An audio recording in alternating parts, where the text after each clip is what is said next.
probably been in this situation in math class, where you're listening to the teacher talking, but you were wondering, what's the point in learning math? Why would I need to use something like this in my everyday life? But the truth is, you're correct. Not everyone uses math on a daily basis, but math is always using us. Math is surrounding us right now and affects all of us. Today, I'm going to show you what math teaches us about everything. For example, you probably know about how Neil Armstrong was the first person to step foot on the moon.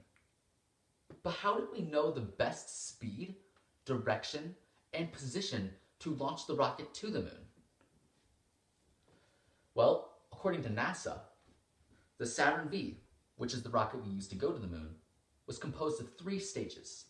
In the first 2 stages, the fuel of the rocket was used to go to the moon, or to reach the orbit of the moon.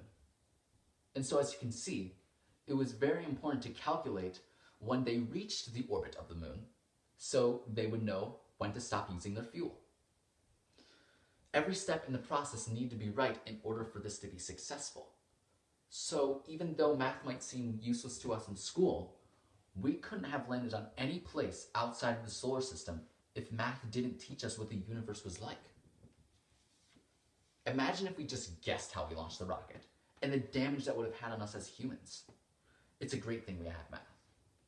One of our goals one day might be to land on other places one day, such as Mars, or even a place outside of the solar system.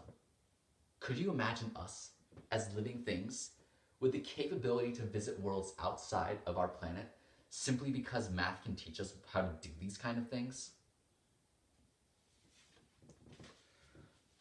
But even if that's not your goal, our everyday lives are affected by math. For example, maybe you watch TV, or maybe you check your phone a lot, or maybe you eat too many snacks between lunch and dinner. But how do these things have to do with math? Well, notice how all these things I mentioned are usually based on bad habits. Can you think of any bad habits that you perform on a daily basis?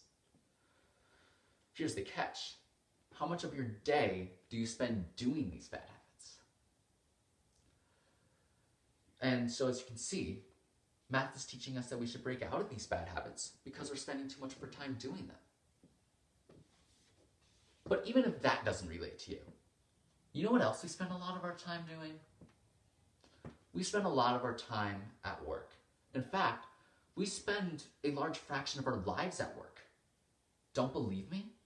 Well, maybe you'll believe Andrew Neighbor, who's an expert psychologist and data scientist, who found that, for many of us, a large portion of our days are spent at work.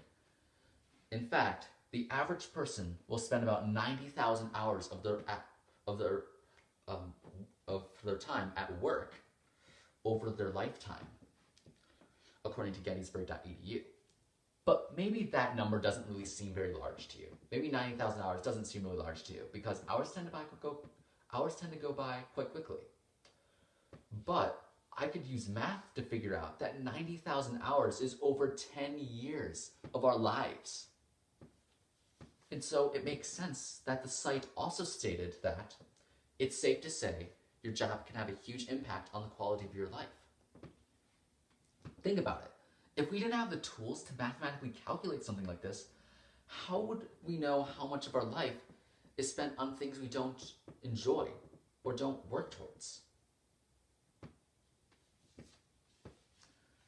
Now, this idea of math teaching us about everything is an idea that we came up with as humans. And the ability to appreciate this is crucial when learning what math is teaching us. Because, well, some may argue that math doesn't teach us about everything, because not everything is about numbers. For example, how could the plot of a story have anything to do with math? Well, this brings me back to the previous thing I said, where it's very important to appreciate how humans came up with math teaching us about everything. Because math can be interpreted in many ways. For example, the graph of the plots of many stories look very similar to each other. But maybe you think the climax of a story is better than I think it was. And so you'd rate it with a higher number. Even though both of us are not giving us the same rating, math is teaching us that we all have a unique perspective. But at the same time, it's teaching us that we're all similar to each other because the plots of many stories look very similar to each other. And the plot is the same shape for many books. Because of the way we, as humans, think compared to other living things, we've been able to make it this far here on Earth. And based on our direction, we can go way further. It's very important to understand that math has been able to help us along the way, and that, well, we've been able to realize how accurate some of the things have to be. Not everything can be a guessing game. We know we have the ability to push ourselves further, but we must not abandon math, as it teaches us everything about the universe.